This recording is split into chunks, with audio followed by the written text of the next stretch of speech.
Amigas y amigas del canal universitario, tengan ustedes muy buenos días. Soy el doctor Gustavo Mendoza Ríos, jefe del Departamento de Salud Materno-Infantil de la Facultad de Medicina, que tiene el placer de ingresar a vuestros hogares mediante su programa Cuidemos tu Salud. Hoy es un día especial, porque tenemos la visita también especial de un colega, de un amigo, de un profesor titular de la Facultad de Medicina. Él es el doctor Marco Vargas Terrazas. El doctor Marco Vargas es además un ginecobstetra destacado que trabaja en instituciones de la ciudad de La Paz.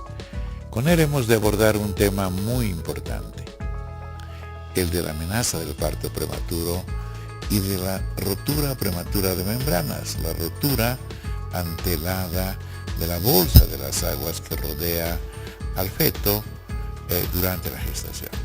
En fin, él es un experto en el tema y con él conversaremos sobre él. Pero antes de ello, permítanme por favor ir a una pequeña pausa. En instantes vuelve la programación de TVU.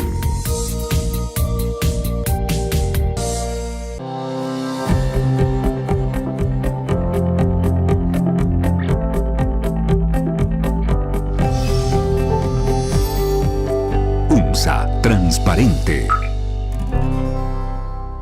¿Cómo presentar una denuncia a la Unidad de Transparencia de la UNSA? A través de una nota dirigida a la máxima autoridad ejecutiva o directamente a la Unidad de Transparencia, mediante el llenado del formulario único de atención, que le facilita la presentación de la denuncia. El mismo puede ser recabado de la página web de Transparencia o en nuestras oficinas.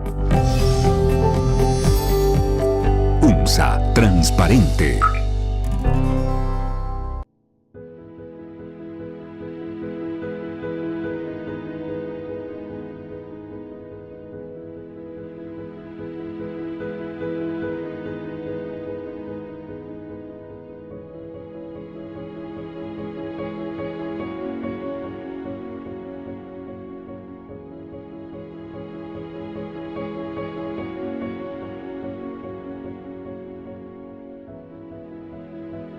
Ten cuidado cómo usas las redes sociales. Pueden dañar tu vida. Usa bien el Internet.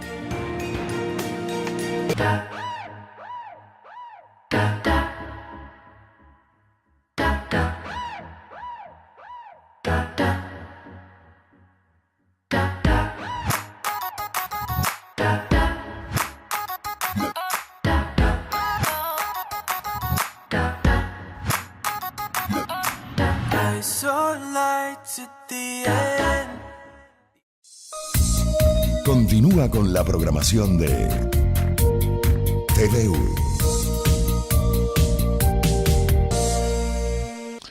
Amigos y amigas, como lo habíamos señalado, está en el set con nosotros el doctor Marco Vargas Terrazas. Él es profesor titular de la Cátedra de Obstetricia de nuestra facultad. Permítanme saludarle y presentarles, por favor. Doctor Vargas, qué placer, gracias por visitarnos. Doctor Mendoza, un gusto. La teleaudiencia está atenta y seguramente va a aprovechar de la experticia suya. Doctor Vargas, le habíamos dicho a la gente que vamos a hablar sobre la amenaza del parto prematuro y de la rotura prematura de membranas, porque son de los eventos, a lo mejor, usted nos dirá, más frecuentes que puede una mujer que está cursando un embarazo atravesar durante el periodo de embarazo. Estos más otros signos como la hemorragia, como la falta de movilización del feto en el útero o el edema, dolor de cabeza, son signos que hemos llamado como signos de alarma del embarazo. Esto quiere decir que la mujer debe, si presenta estos síntomas, no esperar la fecha de la cita en el perinatal, sino acudir inmediatamente al médico, al hospital, al consultorio, para que pueda ser atendida, porque en verdad es una emergencia. En este contexto, doctor, hemos de hablar de la amenaza del parto prematuro. ¿Cómo debemos nosotros conceptualizar la amenaza del parto prematuro? Bueno, la definición involucra actualmente 3 pilares. Y evidentemente, como su nombre indica, la amenaza de parto prematuro, se trata de un embarazo que no ha llegado al término. Eso implica, en la definición, gestaciones que van desde las 22 semanas hasta las 36 semanas. Eso implica 36.6 semanas de gestación. Ese es el primer pilar, el determinar la edad gestacional. Estamos hablando de un embarazo que no está llegando al término y que presenta el segundo pilar, que es contracciones uterinas. La presencia de contracciones uterinas estamos determinando que tendrían que estar a 3 contracciones, una contracción en 10 minutos, lo que equivale a decir a 6 contracciones en 1 hora, de 30 segundos de duración palpatoria. Y el tercer pilar, que es las modificaciones cervicales. Cuando nosotros realizamos la palpación del cuello uterino, ya encontramos que se encuentran, el cervix uterino ya se encuentra con dilatación y algún grado de borramiento también. Amigos, entonces, lo que nos dice el doctor Vargas es que si la mujer cursa un embarazo entre 22 y 36 semanas y en este tiempo presenta contracciones dolorosas, seguramente una cada hora, dolorosa, reitero, porque el útero siempre se está contrayendo, pero no genera dolor, y además, por efecto de estas, el cuello se modifica, entonces estaríamos hablando de una amenaza de parto prematuro. Doctor, ¿todas las mujeres hacen amenaza durante su embarazo o hay factores que a lo mejor condicionan a que este cuadro se pueda presentar? Hay múltiples factores de riesgo, factores etiológicos que nos pueden producir una amenaza de parto prematuro. Podemos clasificarlas en factores maternos, por ejemplo, infecciones, cualquier tipo de infección que pueda estar cursando la madre, uterinas, porque puede haber algún problema en el útero, desde malformaciones uterinas hasta presencia de cuerpos extraños como los dispositivos, fetales, muy frecuente, por ejemplo, en los embarazos gemelares, que se presente una amenaza de parto prematuro con mayor frecuencia, y algunos otros factores relacionados con, por ejemplo, con hipoxia, la hipertensión materna, que va muy relacionado a una disminución del flujo uteroplacentario y que eso también nos conlleva a amenazas de parto prematuro. En nuestro contexto en general, en lo que vemos en la mayor parte de los casos en nuestro medio, es por esfuerzos físicos. Las mamás en la actualidad tienen la obligación de trabajar también ellas, porque es cada vez más difícil la vida, y ese trabajo que realiza habitualmente a la par del esposo o en la casa, haciendo de ama de casa, porque la mayor parte de las mujeres piensan que ser ama de casa es algo muy simple y sencillo, cuando no es así.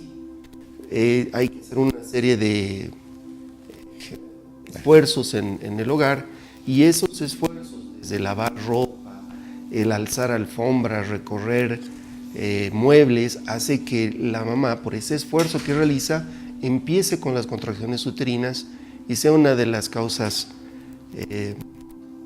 frecuentes en nuestro medio. Las infecciones, por ejemplo, las infecciones urinarias son también de mucha frecuencia en nuestro medio, ¿no? Y por las mismas características que conlleva los cambios fisiológicos del embarazo. A ver, doctor Vargas, vamos a detallar un poquito esto, si nos permite. Hablaremos, por ejemplo, de la paridad. ¿Será más frecuente la amenaza en las que por primera vez gestan o en las que muchas veces gestan, o sea, las multíparas? En realidad todos los extremos son malos, ¿no? Las primíparas tienen también un riesgo elevado, como también las que tienen múltiples, grandes multíparas. Los extremos sí nos llevan a una mayor frecuencia de amenaza de parto prematuro, pero sobre todo las primigestas. La preeclampsia es un factor, usted ha dicho, importante para amenaza de parto prematuro también, ¿verdad? Pero además conlleva afectación al feto. Sí.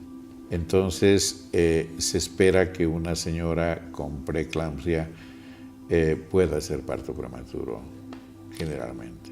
Exacto. Lo que pasa con la preeclampsia es que es una enfermedad de hipertensión que empieza a ser progresiva, nunca mejora, empieza a empeorar. Cuando uno detecta la preeclampsia, lo que tiene que hacer es determinar hasta qué momento puede llegar el embarazo, estamos hablando de gestacional, porque va a haber un momento en que va a afectar más a la madre o al feto.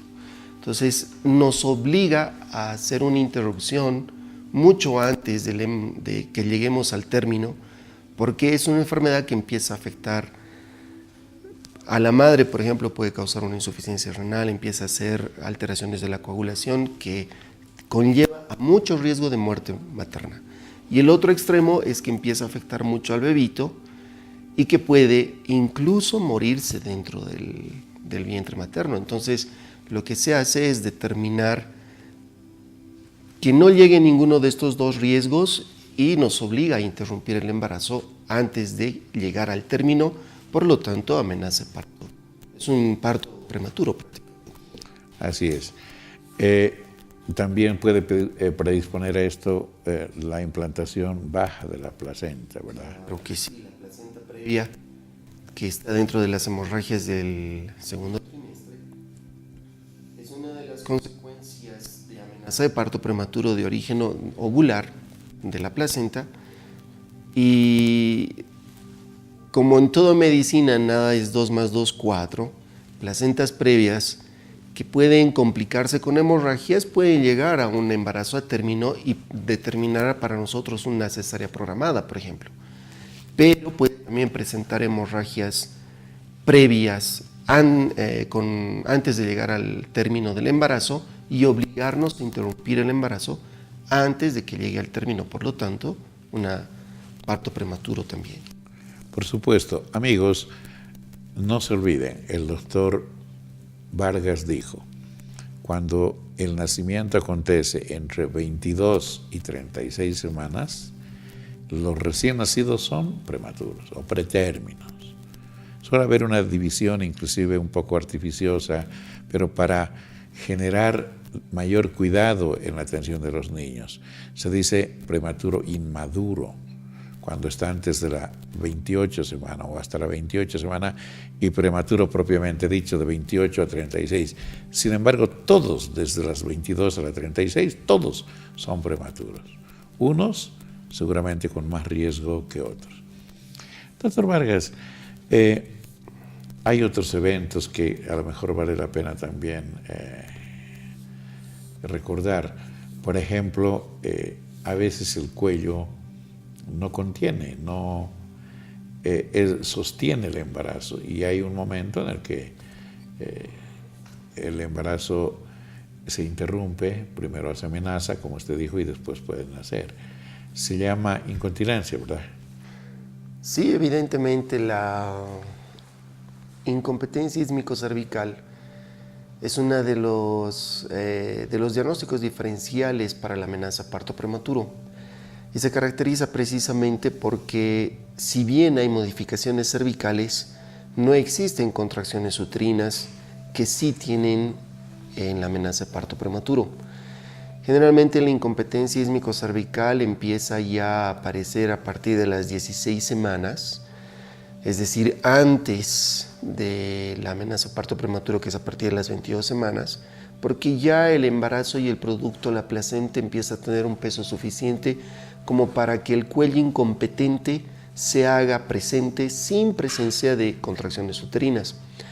Puede también darse el caso del otro extremo, que es también otro diagnóstico diferencial de la amenaza de parto prematuro, que es la presencia solo de contracciones uterinas, pero sin modificaciones cervicales, que acompañado de taquicardia, fiebre materna, nos hace pensar clínicamente en una corioamnionitis, por ejemplo.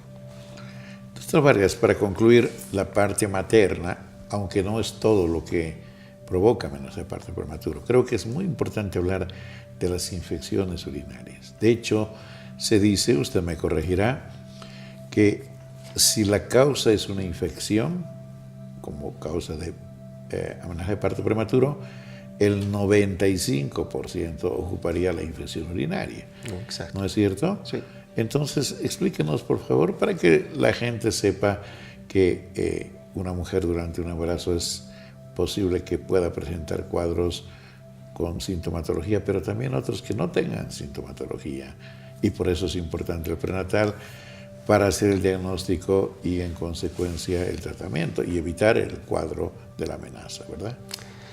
Sí, en el embarazo hay las modificaciones, en este caso, de todo lo que es el aparato urinario, que implica, por acción de la progesterona, que es una hormona que en realidad ejerce un efecto sobre todo relajante, y lo que va a producir es una mayor éstasis urinaria en todo lo que es desde los cálices urinarios, un enlentecimiento del peristaltismo de los uréteres, lo que favorece a una mayor probabilidad de hacer infecciones urinarias durante el embarazo. Por eso es que por rutina pedimos normalmente un examen de orina más urocultivo en la actualidad al inicio del embarazo, a la mitad del embarazo y al final del embarazo.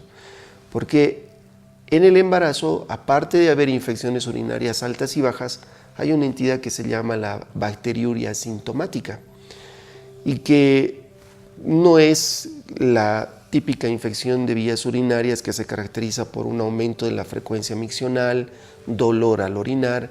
No existe ningún signo de infección. La madre está completamente asintomática, como su nombre indica, pero cuando uno hace el examen de orina y el urocultivo sale positivo. Esa es la forma de nosotros hacer el diagnóstico. Y esta infección urinaria, precisamente por la infección, por la liberación de endotoxinas por medio de las bacterias que producen a su vez liberación de las prostaglandinas, producen contracciones uterinas y nos llevan a desencadenar una amenaza de parto prematuro, en este caso de origen infeccioso urinario. Es correcto. De hecho, es mandatorio por eso hacer control prenatal, porque solo con los exámenes de laboratorio podremos nosotros hacer el diagnóstico y el tratamiento correcto, ¿no es cierto? Sí. A propósito, lo hemos dicho, pero lo reiteramos, en lo posible hay que hacer un buen tratamiento, suficientemente amplio como para que no vuelva a reaparecer el proceso infeccioso.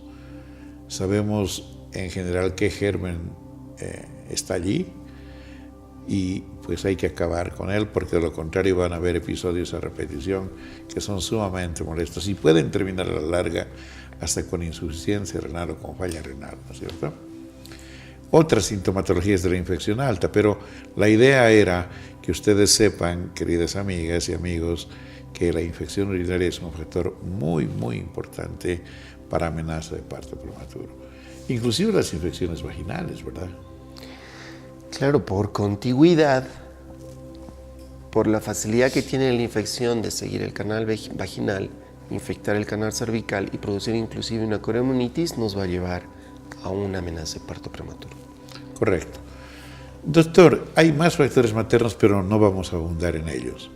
Vamos a hablar de los factores fetales, que son mucho más importantes, teniendo en cuenta que, como usted ha señalado, los ovulares tienen que ver fundamentalmente con la placenta y las membranas. Exacto. Vamos a dedicarnos un poquito después a hablar de las membranas y de su ruptura.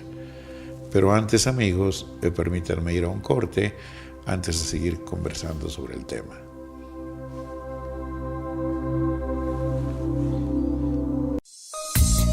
En instantes vuelve la programación de TVU.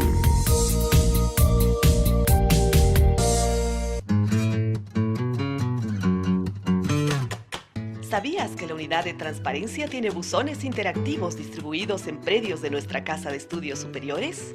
En ellos podrás realizar tus sugerencias para mejorar la atención de nuestra universidad. Hacer conocer tus opiniones con el fin de optimizar los servicios académicos y administrativos. También puedes hacer reclamos con el propósito de promover una universidad dinámica y transparente. Solo tienes que llenar la boleta de sugerencias con tu observación o reclamo y nosotros haremos llegar tu solicitud a la instancia correspondiente. UMSA Transparente.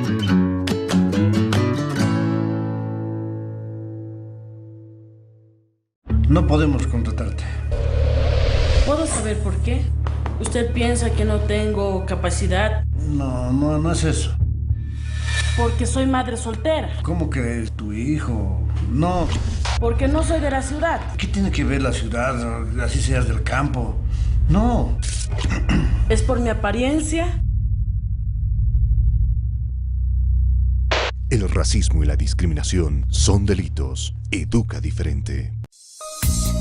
Continúa con la programación de TVU.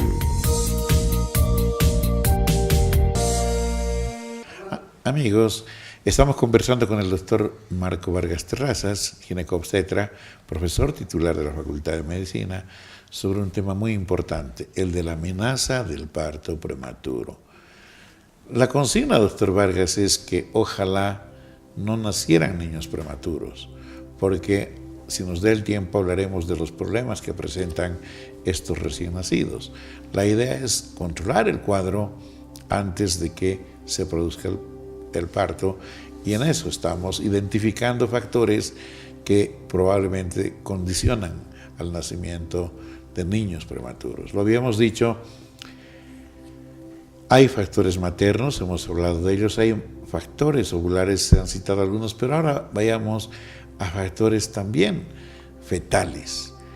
Es decir, la presencia del feto en sí mismo puede ser un factor cuando hay ciertas alteraciones para que haya parto prematuro. Doctor Vargas, entonces, ¿por qué no hablamos del embarazo gemelar como un factor que pueda provocar parto prematuro? Muy bien, en líneas generales el útero no sabe que existen dos bebés o más cuando se trata de un embarazo múltiple. Entonces, para el útero llega a haber un mecanismo de sobredistensión cuando existe un embarazo gemelar. Y el útero piensa que está ya ese embarazo a término, que ya ha llegado al tamaño adecuado y empieza con las contracciones uterinas. Cuando en realidad son dos bebitos de menor edad gestacional, pero que porque son dos ocupan un espacio mayor en el útero.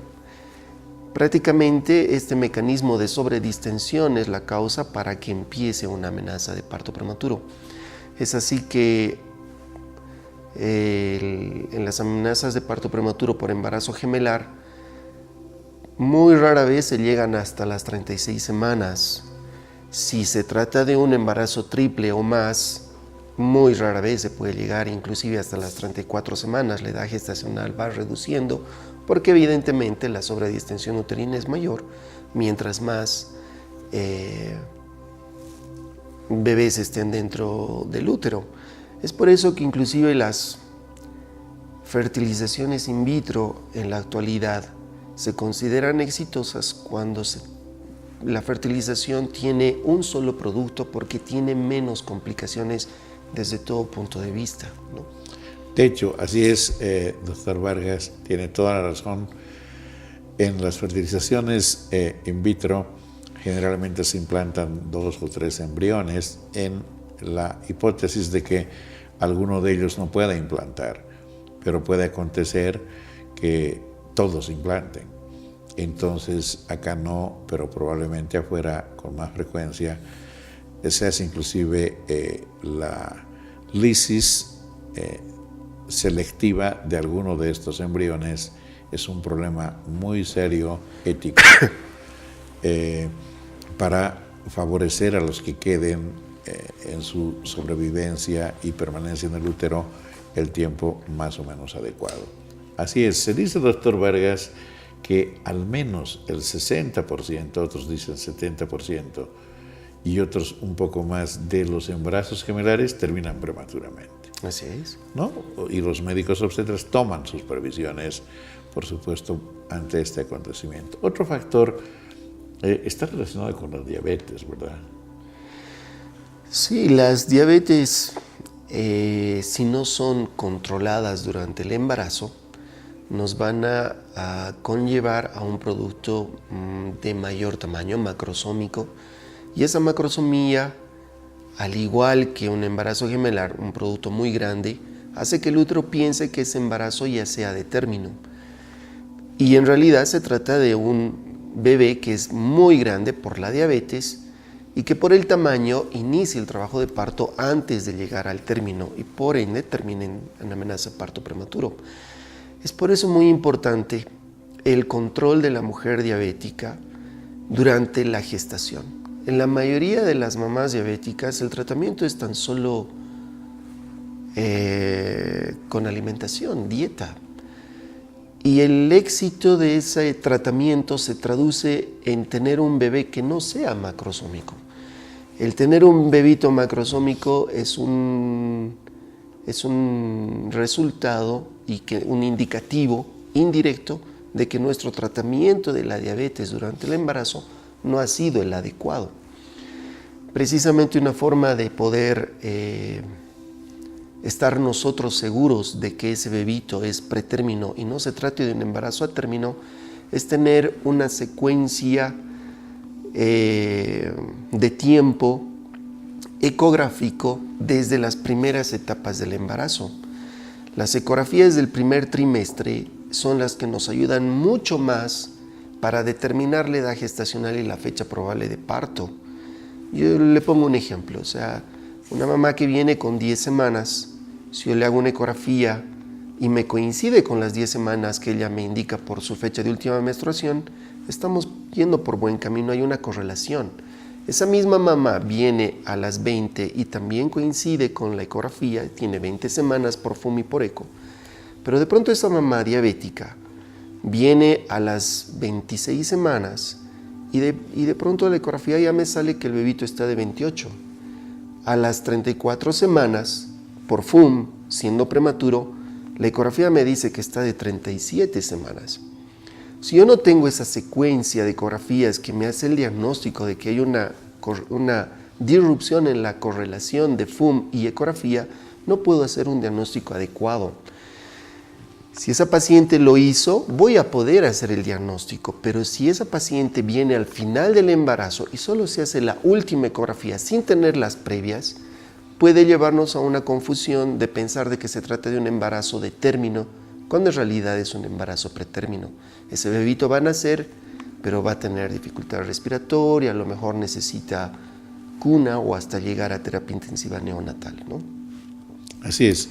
Amigos, fíjense también, hay que señalar, al menos el 60% de los niños de madres diabéticas nacen prematuros, por lo que ha dicho el doctor Vargas, porque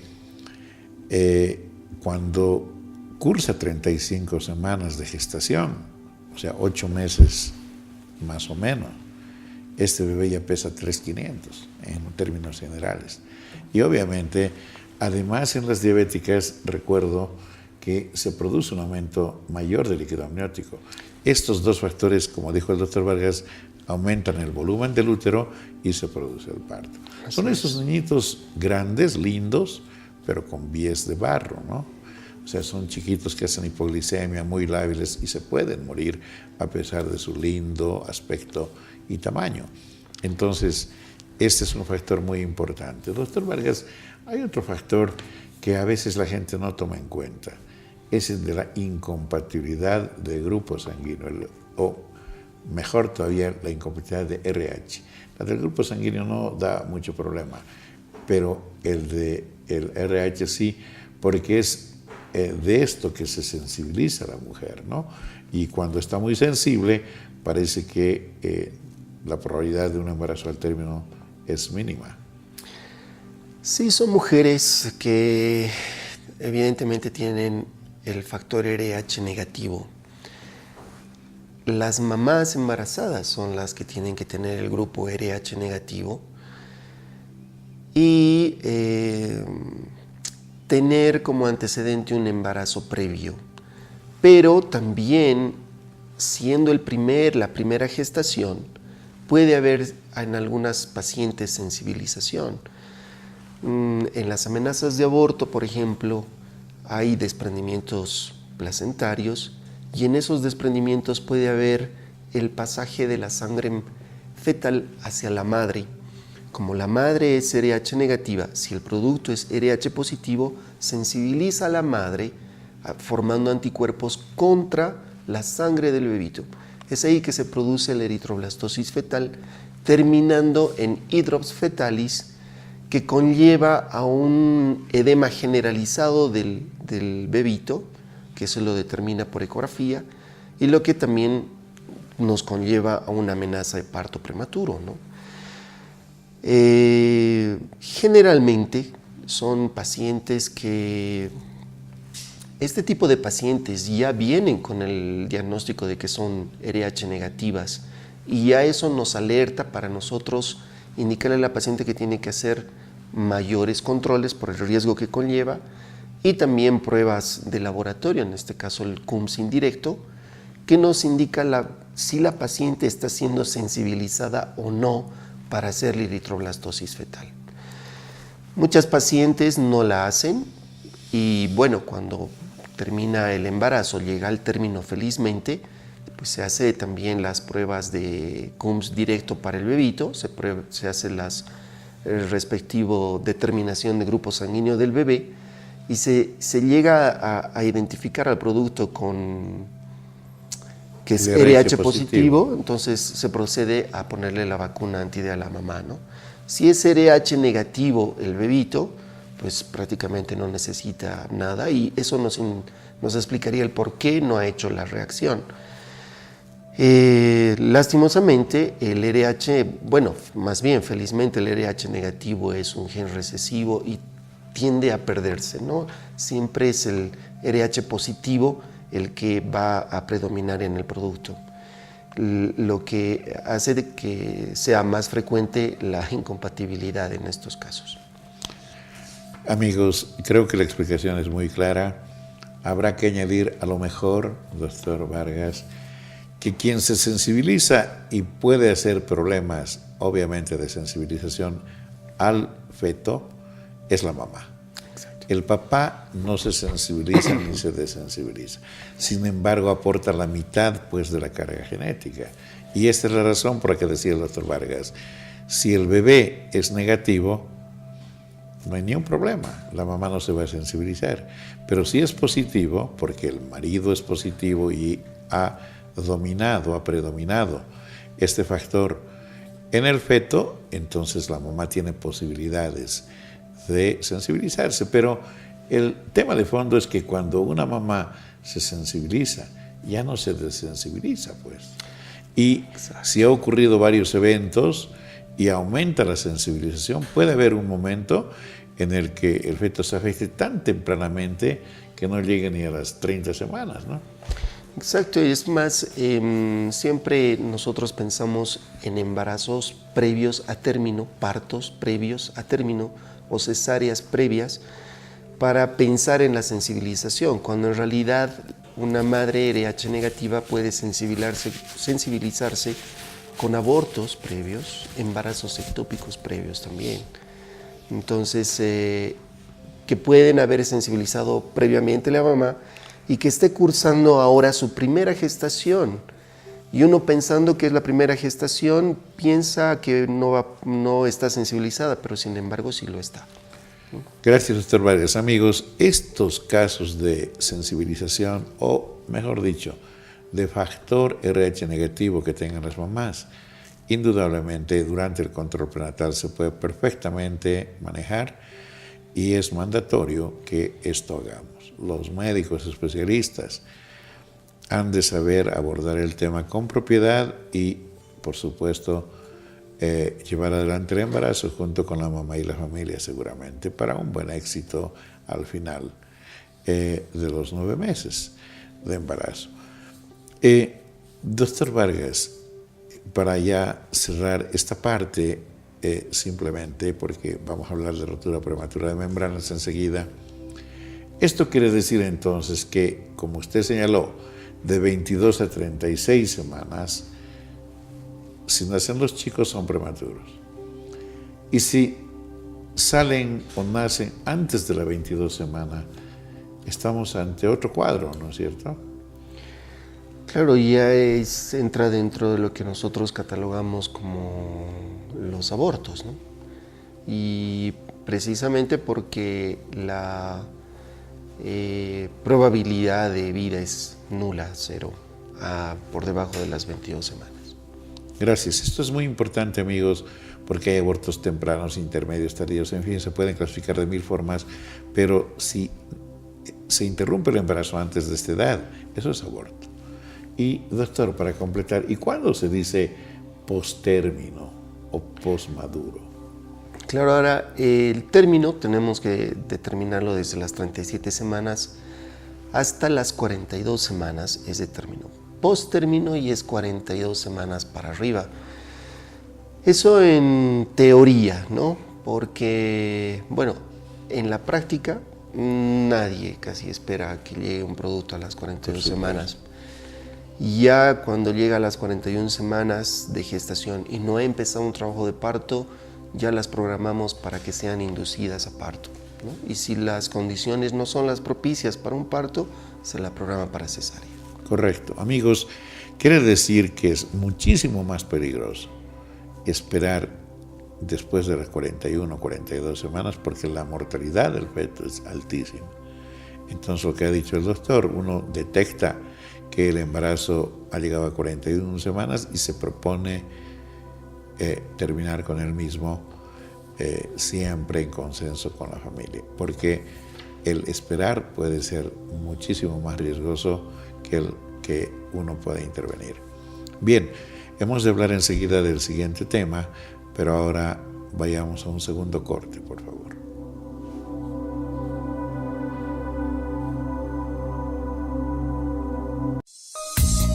En instantes vuelve la programación de TVU.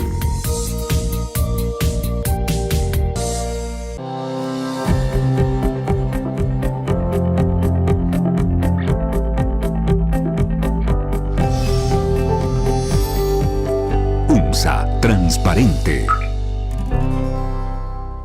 ¿Cómo presentar una denuncia a la Unidad de Transparencia de la UNSA? A través de una nota dirigida a la máxima autoridad ejecutiva o directamente a la Unidad de Transparencia, mediante el llenado del formulario único de atención, que le facilita la presentación de la denuncia. El mismo puede ser recabado de la página web de Transparencia o en nuestras oficinas.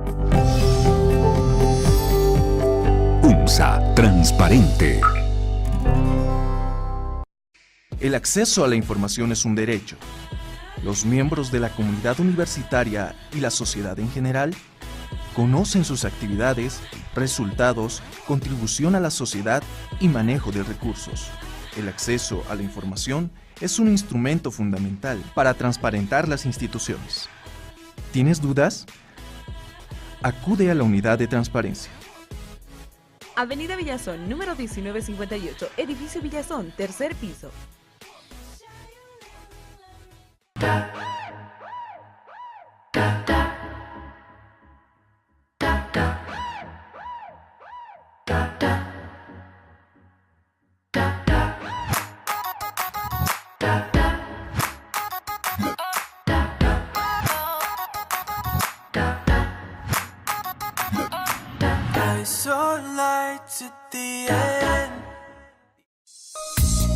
Continúa con la programación de TVU. Amigos, estamos conversando con el doctor Marco Vargas Terrazas, ginecobstetra y profesor titular de la Facultad de Medicina, de un tema muy importante, es la rotura prematura de membranas. Hablamos ya de la amenaza del parto prematuro y sus consecuencias. Doctor Vargas, nosotros en la atención cotidiana esperamos que las membranas que rodean al feto y que contienen líquido amniótico se rompan muy poco tiempo antes del nacimiento del feto. Se dice, estas membranas se rompieron oportunamente o a término. Pero hemos señalado que puede haber un cuadro que se denomina rotura prematura de membranas. ¿Qué es esto, doctor? ¿Cuál es su connotación? Bueno, la rotura prematura de membranas, no porque el término implique hablar de prematuro, tenemos que confundir con la amenaza de parto prematuro, ¿no? En realidad, como usted lo mencionó, Doc, lo ideal es que las bolsas se rompen prácticamente ya cuando estamos con trabajo de parto y prácticamente en el momento del periodo expulsivo.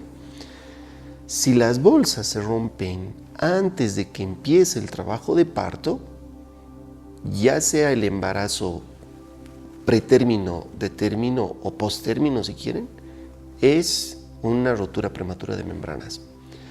Es decir, cuando el cuello no se ha modificado. Sin modificaciones cervicales y sin contracciones uterinas. A eso nosotros llamamos rotura prematura de membranas.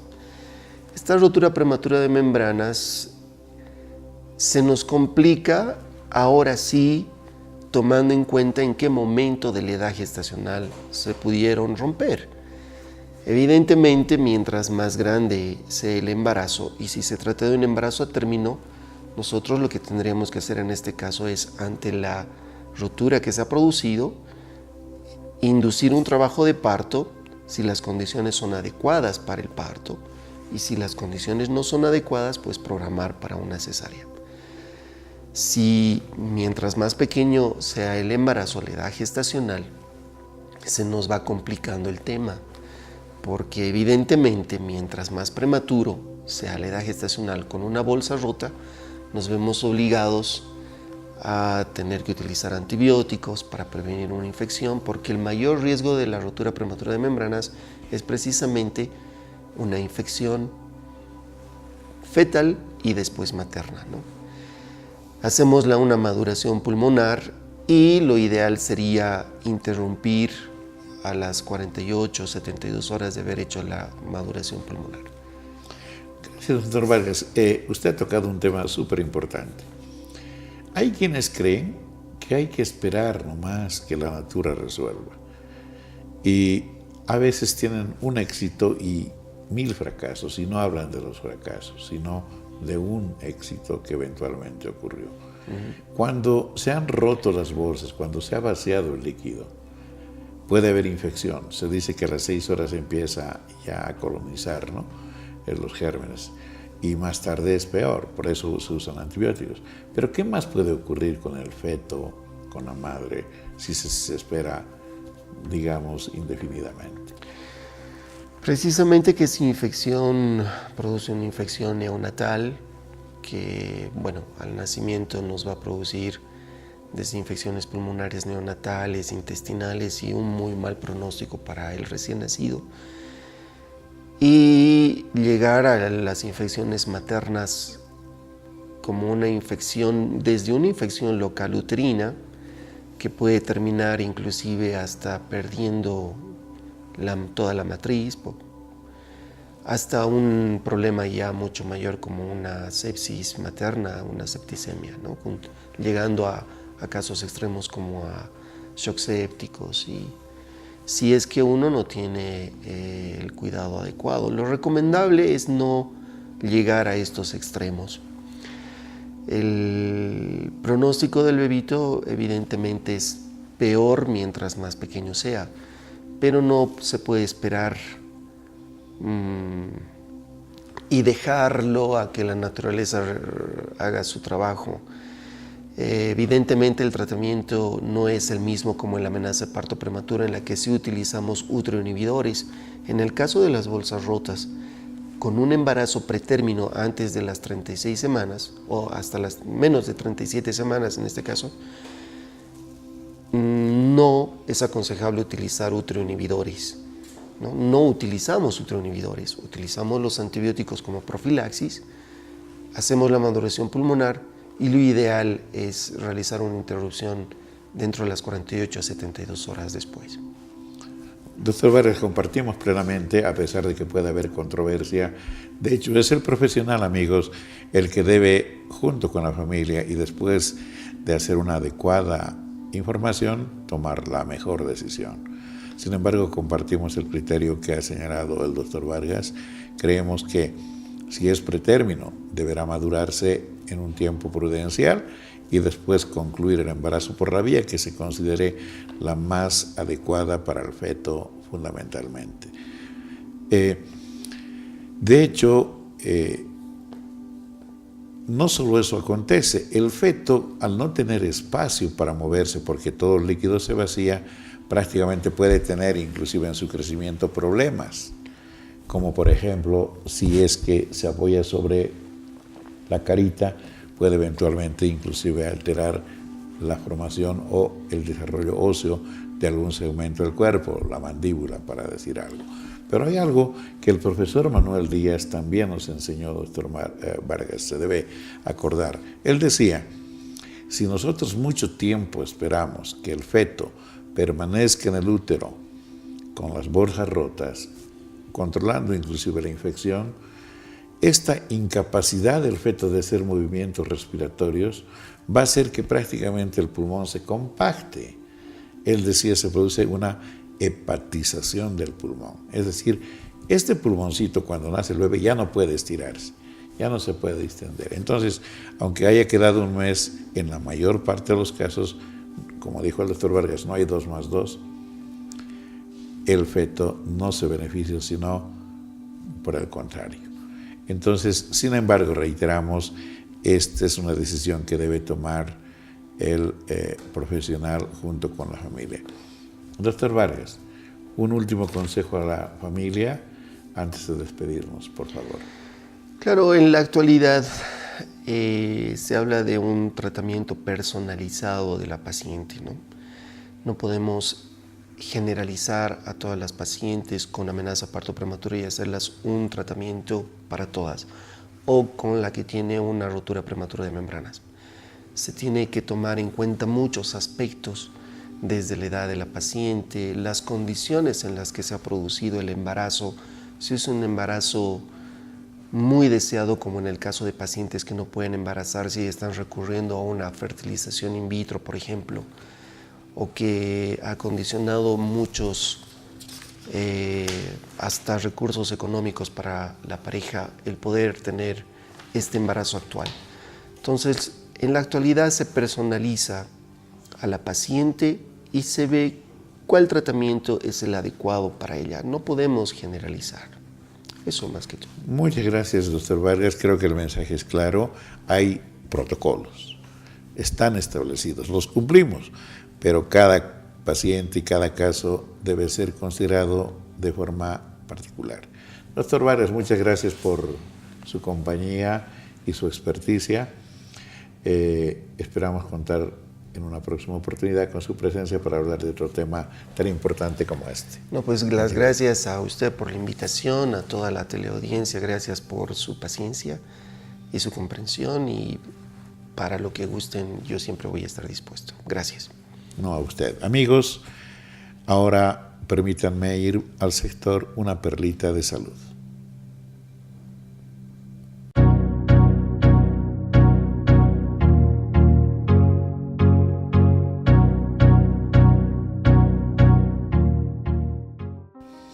Amigos, en esta nota ustedes verán cómo científicos descubren que la ansiedad, el estrés, se convierten en causas principales del bruxismo. Vayamos a la nota, por favor.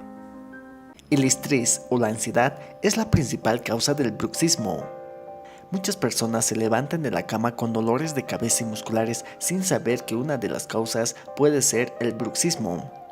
Este trastorno consiste en una excesiva presión de los maxilares o un movimiento repetitivo del maxilar produciendo rechinar de dientes. Este movimiento involuntario no tiene ninguna función y únicamente presenta inconvenientes para la salud de la persona. Algunos estudios en Inglaterra lo sitúan como un trastorno con unas tasas superiores al 4% en Inglaterra, Alemania e Italia. Según expertos de la Cátedra de Investigación del Sueño de la Universidad de Granada, España, la principal causa del bruxismo sería el estrés o la ansiedad. En personas que tienen el trastorno en forma crónica, las crisis más fuertes se dan en momentos en los que la persona está siendo sometida a mayores niveles de estrés. Entre las principales repercusiones que este problema puede implicar, una es un desgaste de los dientes produciendo problemas en los mismos, así como el sangrado de las encías. Además de ello, es igualmente frecuente en las personas que sufren bruxismo, dolores cervicales, jaquecas, dolores de cabeza y a menudo también dolor de los propios dientes. De forma habitual, la persona que rechina los dientes durante el sueño no es consciente del problema, salvo por dolores musculares o de cabeza que son los que llevan a buscar ayuda de forma habitual. En ocasiones, el problema es detectado por el dentista o informado por la pareja cuando se duerme en compañía, puesto que a menudo los ruidos del rechinar de dientes son percibidos por la pareja de dormitorio, a la que le impiden conciliar el sueño o le despiertan. Este hecho es curioso, ya que muchas personas que lo sufren tardarán en darse cuenta del problema. Entre los tratamientos destacan dos. El primero de ellos sería el tratamiento médico, que incluye, además de medicación para los casos en los que la ansiedad sea muy elevada, un protector llamado férula de descarga. Este protector permite que los dientes no suenen ni se desgasten, evitando así problemas de dientes y encías. En algunos casos, la férula se debe usar para siempre, y en otros, en aquellas situaciones en las que la persona percibe un mayor estrés. El segundo grupo de tratamientos serían los psicológicos, donde destacan las técnicas de relajación previas al sueño con el fin de lograr que el nivel de activación de las personas se reduzcan y el descanso sea mejor, y con un mejor número de movimientos. No obstante, según el Dr. Guillem Riquelme, debemos tener en cuenta que en algunos casos crónicos el trastorno puede ser difícil de abordar, por el que la férula de descarga sería la primera opción terapéutica, aunque solo tenga carácter paliativo. No obstante, según el Dr. Guillem Riquelme, debemos tener en cuenta que en algunos casos crónicos el trastorno puede ser difícil de abordar, por lo que la férula de descarga sería la principal opción terapéutica, aunque solo tenga carácter paliativo. Amigos, esto fue todo por hoy. Esperemos que el programa haya sido de vuestro agrado. Nos comprometemos a volver renovados en una semana, pero principalmente deseamos reiterarle que en esta época, que ojalá fuera extensiva todo el año,